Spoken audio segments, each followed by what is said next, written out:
بسم الله الرحمن الرحيم الحمد لله رب العالمين وصلى الله وسلم وبارك على عبده ورسوله محمد وعلى آله وصحبه أجمعين وعلى من تبعهم بإحسان إلى يوم الدين. أما بعد، حافظ ابن حجر رحمۃ اللہ علیہ نے بلوغ المرام کتاب الجامع ادب کے بیان میں پہلی حدیث جو نقل کی ہے، ابو ہریرہ رضی اللہ تعالیٰ عنہ سے روایت ہے، نبی اکرم صلی اللہ علیہ وسلم نے فرمایا، حق المسلم علی المسلم ست، مسلمان کے مسلمان پر 6 حق ہیں. اذا لقیتہ فسلم علیہ، جب ملاقات ہو تو سلام کرے. واذا دعاک فاجبہ، جب دعوت دے تو اس دعوت کو قبول کرے. واذا استنصحک فانصحہ، اور جب رہنمائی طلب کرے تو اس کی رہنمائی کرے. چوتھا ادب ہے واذا عطس فحمد اللہ فشمتہ، اگر کوئی مسلمان چھینکتا ہے، چھینک کر کہتا ہے الحمدللہ، تو مسلمان کا حق یہ ہے کہ وہ سن کر کہے یرحمک اللہ. پانچواں ادب جو آج کے درس میں ہے، وَإِذَا مَرِضَ فَعُدْهُ، کہ کوئی مسلمان بیمار ہو جاتا ہے تو اس کی عیادت کرے. اللہ سبحانہ و تعالیٰ نے انسان کی زندگی میں جس طرح صحت رکھی ہے، اسی طرح بیماری کی بھی ایام رکھے ہیں. انسان کی زندگی میں دن مقدر ہیں، جتنے دن صحت ہوگی وہ بھی طے ہے، کتنے دن بیمار ہوگا وہ بھی طے ہے. مسلمان صحت مند ہوتا ہے، آپ اس سے لین دین کرتے ہیں، ملاقات کرتے ہیں، اس کے حق کو ادا کرتے ہیں. یہ حدیث بتاتی ہے کہ انسان جب بیمار ہو جاتا ہے اور جب اپنے گھر میں قید ہو جاتا ہے، اسپتال میں قید ہو جاتا ہے، اس وقت بھی ہمارے اوپر اس کا ایک حق ہے. وہ حق کیا ہے؟ بیمار کی عیادت کرنا. عیادت کا مطلب ہے بیمار سے ملاقات کرنے کے لیے جانا، اس کا حال چال جاننے کے لیے پہنچنا، اسے کہتے ہیں بیمار کی عیادت. نبی اکرم صلی اللہ علیہ وسلم نے فرمایا کہ مسلمان کا مسلمان پر حق ہے. بیمار کی عیادت کرنا کیا یہ واجب ہے، ضروری ہے؟ علماء کہتے ہیں اگر کوئی ایسا مسلمان ہے کہ جس کی عیادت کے لیے کوئی نہیں گیا، کوئی بھی اس کی عیادت کے لیے نہیں گیا، دیکھنے کے لیے نہیں گیا، تو سب کے سب گنہگار ہوں گے. کچھ لوگوں کا اس کی عیادت کے لیے جانا ضروری ہے، یعنی یہ فرض کفایہ ہے. چند لوگ ضرور ایسے ہوں ہر شہر میں جو بیمار کو دیکھنے کے لیے جائیں، قریبی رشتہ دار ہو، اڑوس پڑوس کے لوگ ہوں. بہر صورت کوئی ایسا مسلمان نہ ہو جس نے بیماری کے پورے دن کاٹے اور ایک آدمی بھی اسے ملنے کے لیے نہیں گیا. اگر ایسا ہوتا ہے تو سارے مسلمان گنہگار ہوں گے.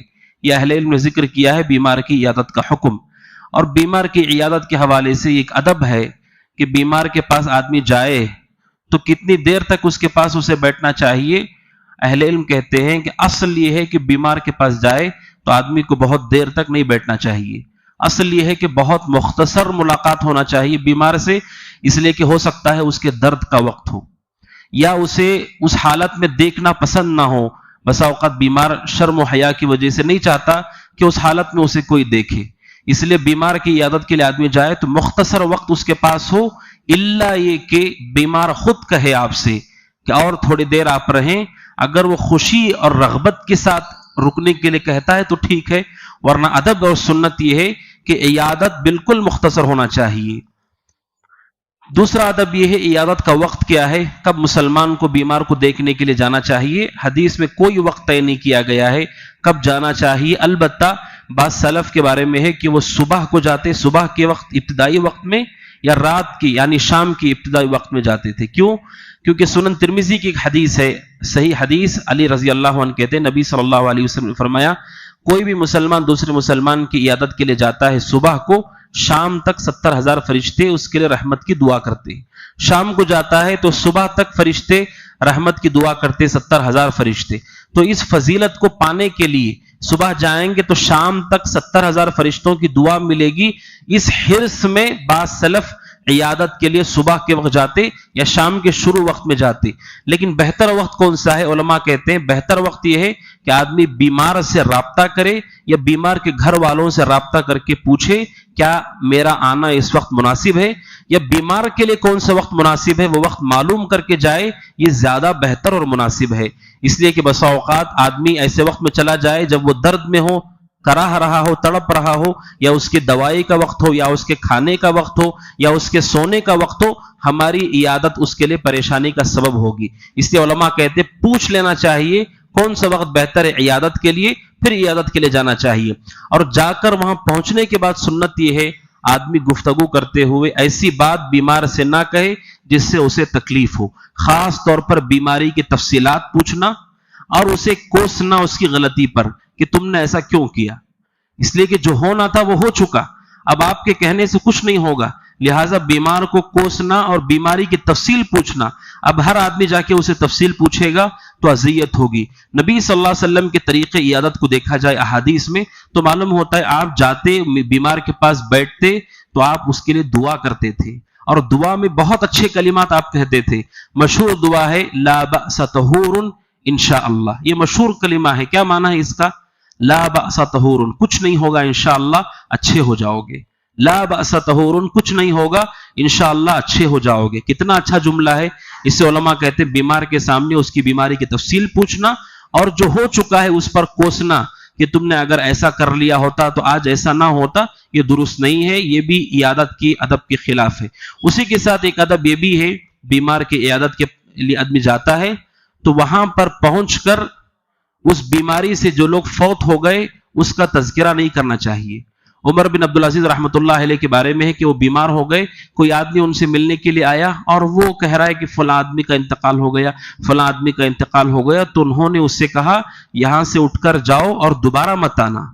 عمر بن عبدالعزیز خلیفہ ہیں مسلمانوں کے اور امت کے بڑے علماء میں سے ہیں عمر بن عبدالعزیز، انہوں نے کہا دوبارہ ہمارے پاس مت آنا، یعنی بیمار کی عیادت کا یہ ادب ہے، وہاں بیٹھ کر مرے ہوئے لوگوں کا تذکرہ نہیں کرنا چاہیے، اور اس بیماری میں جو لوگ فوت ہوئے ہرگز ان کا تذکرہ نہیں کرنا چاہیے، بلکہ حدیث کے مطابق اللہ کے نبی نے کہا ایسی گفتگو ہو کہ اسے جینے کی امید آئے، ایسی گفتگو جو اسے راحت پہنچائے، ایسی گفتگو کرنا چاہیے۔ اور ایک ادب یہ بھی ہے کہ بیمار کے سامنے جا کر خود کے لیے دعا نہیں کرنا چاہیے۔ کیسی دعا؟ سلف اس چیز کو ناجائز مانتے تھے کہ کوئی آدمی بیمار کے پاس جا کر کہے الحمدللہ مجھے یہ بیماری نہیں آئی ہے، الحمدللہ میرے گھر میں کسی کو یہ پریشانی نہیں آئی ہے، اس کے سامنے یہ دعا کرنا جائز نہیں ہے، کیونکہ اس دعا کی وجہ سے اسے تکلیف ہوگی۔ کسی اندھے کی عیادت کے لیے جائیں جس کی آنکھیں چلی گئیں اور اس کے سامنے آپ جا کر کہیں اللہ کا شکر ہے، اللہ کی حمد ہے، میری آنکھیں نہیں گئیں، میرے گھر میں کسی کے ساتھ یہ حادثہ پیش نہیں آیا، تو سلف اس کو ناجائز مانتے تھے کہ کوئی آدمی اپنے لیے دعا کرے بیمار کے سامنے، اس دعا کی وجہ سے اسے تکلیف ہوگی، اسے احساس ہوگا کہ میرے ساتھ کتنا برا ہوا ہے، اس وجہ سے اس سے بھی پرہیز کیا جانا چاہیے۔ اور وہیں پر گفتگو کے حوالے سے بیمار کی عیادت میں یہ بھی ادب ہے کہ بیمار کتنی مرتبہ عیادت کے لیے جانا چاہیے، کیا بار بار جانا چاہیے عیادت کے لیے؟ علماء کہتے ہیں بار بار بھی نہیں جانا چاہیے۔ آدمی دیکھے اگر اسے پسند ہے آپ کا جانا، قریبی خاص طور پر بھائی ہیں، والد ہیں، والدہ ہیں، قریبی اگر کوئی ہے بیمار کو پسند ہے کہ آپ بار بار جا کر پوچھیں تب جانا چاہیے، ورنہ اصل یہ ہے کہ بار بار تکرار سے بیمار کے پاس نہیں جانا چاہیے۔ آپ نے عیادت کر لی، اس کے لیے دعا کریں اور دور ہو جائے، الا یہ کہ آپ کو لگتا ہے کہ آپ کے جانے سے اسے خوشی محسوس ہوگی۔ اور ایک اہم ادب یہ ہے کہ بیمار کا تعاون کرنا۔ بیمار اہم مستحقین میں سے ہوتے ہیں کہ بسا اوقات انسان کے پاس علاج کرانے کے پیسے نہیں ہوتے، دوائی کے پیسے نہیں ہوتے۔ عیادت کا ادب یہ بھی ہے اگر اللہ نے آپ کو مال دیا، جتنی بھی استطاعت دی ہے اس کے اوپر بھی رحم کرے، اس کے گھر والوں پر بھی رحم کرے۔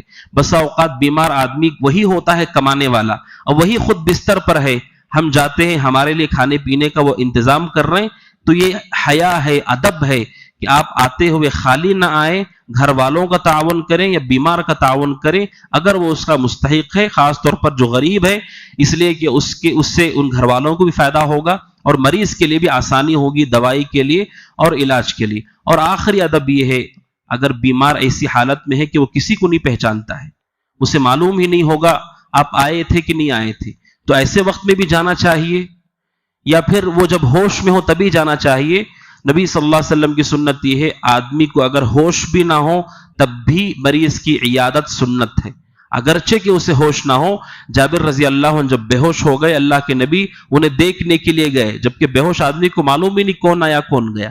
علماء کہتے ہیں کیوں؟ کیونکہ آپ جائیں گے تو ان کے گھر والوں کو ہمت ملے گی، نمبر 2 آپ کو ثواب ملے گا عیادت کرنے کا، نمبر 3 جب وہ ہوش میں آئے گا، جب اسے معلوم ہوگا کہ بے ہوشی میں بھی لوگ دیکھنے کے لیے آئے تھے، اس کے دل میں راحت اور سکون ہوگا۔ اس وجہ سے آدمی کو ہوش نہ ہو تب بھی اس کی عیادت کرنے کے لیے جانا چاہیے۔ یہ چند آداب ہیں اللہ کے نبی علیہ الصلوۃ والسلام نے مسلمان پہ حق رکھا ہے کہ جب بیمار ہو جائے تو اس کی عیادت کرے۔ اللہ سبحانہ وتعالی سے دعا ہے کہ اللہ تعالی ہمیں اس سنت پہ عمل کرنے کی توفیق عطا فرمائے، آمین۔ ھذا وصلی اللہ وسلم علی نبینا محمد وعلی آلہ وصحبہ اجمعین۔ السلام علیکم ورحمۃ اللہ وبرکاتہ۔